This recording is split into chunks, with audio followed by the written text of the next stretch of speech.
Assalomu alaykum, hurmatli o'quvchilar. O'tgan darsda biz ifli conditionlar haqida gaplashdik va 0-darajasini ko'rib chiqdik. Bugun esa 1-darajasi haqida, kelajakdagi haqiqiy shartlar haqida birgalikda ko'rib chiqamiz.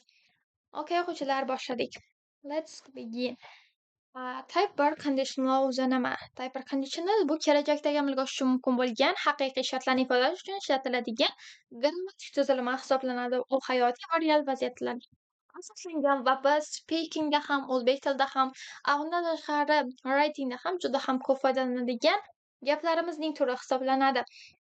Okay, for example, if it rains, we will stay home. Agar yomg'ir yog'adigan bo'lsa, biz uyda qolamiz ma'nosida, ya'ni bizda yuz beradigan natija aniq bo'ladi.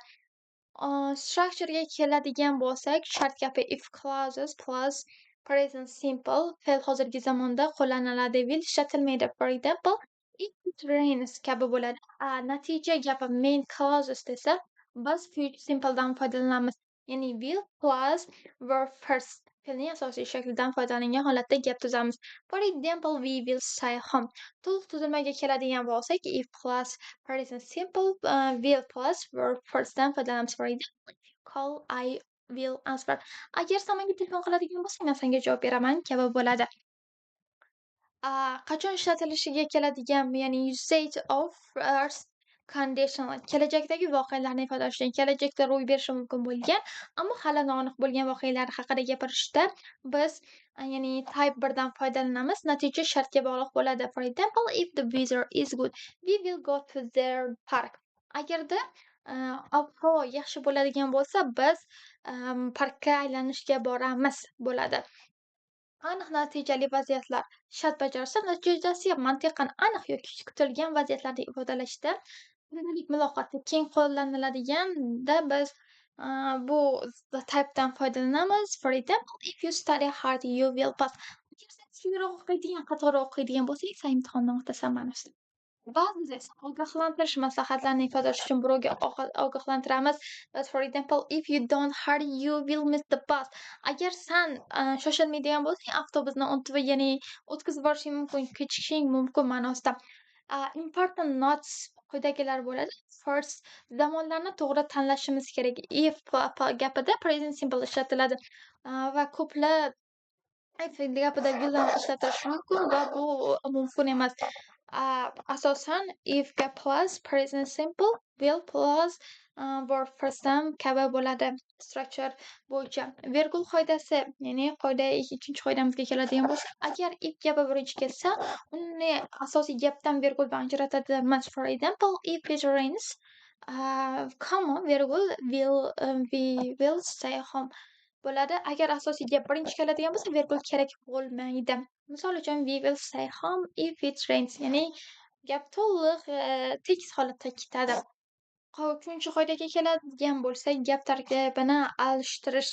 Bu alishtirishimiz mumkin. If birinchida ham kelishi mumkin, ikkinchida ham keladi, ammo ko'pincha if og'zaki, ya'ni speakingda birinchi o'rinda kelishi qoidalari mavjud. Example'lar bilan ko'rib chiqadigan bo'lsak, if you study hard, you will pass the exam. Agar qattiq o'qishsang, imtihondan o'tasan. Or if she calls me, I will tell her the news. Agar u menga qo'ng'iroq qiladigan bo'lsa, men yangiliklarni unga aytaman.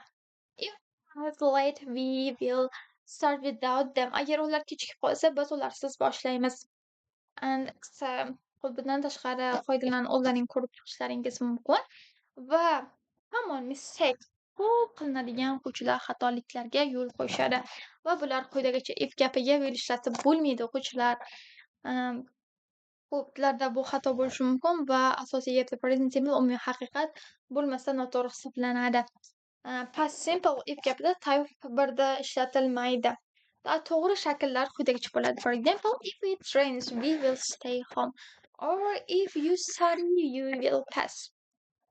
Agar u kelmasa, biz boshlaymiz kabi ham bo'lishi mumkin o'zbek tilida tarjima qilinadigan bo'lsa. Degan shakllar va modal fe'llar. Odatda biz will'ning o'rniga modal fe'llardan ham foydalanishimiz mumkin. Misol uchun quyidagilar bo'yicha. Will'dan foydalanishimizga ko'ra you will pass. Sen imtihonni o'tasan. Kimdan esa go home. Bu yog'ida if gapi bo'ladi, undan keyin modal fe'llar yoki will'ning o'zi. May, might ham bo'lishi mumkin, should ham bo'lishi mumkin. For example, if you finish your homework, you may go home. Agar sen o'qigan vazifani tugatadigan bo'lsang, uyga ketishing mumkin ma'nosida bo'ladi. Xulosa, kelajakni shakllantirish uchun odatda biz buni o'zbek tilida, ayniqsa writinglarda qo'llaydigan bo'lsak, speakinglarimizda qo'llaydigan bo'lsak, ifli ya'ni typerdan foydalanadigan bo'lsak, bizga ekzamenerlar yuqorida natijamiz qo'yiladi va ularni shunchaki to'g'ri foydalanishimiz, tuzilmasiga e'tibor berishimiz kerak. Ya'ni if plus present simple plus will plus one word firstdan foydalanamiz. Maqsadlar haqiqiy kelajak shartlarini ifodalash uchun foydalanamiz.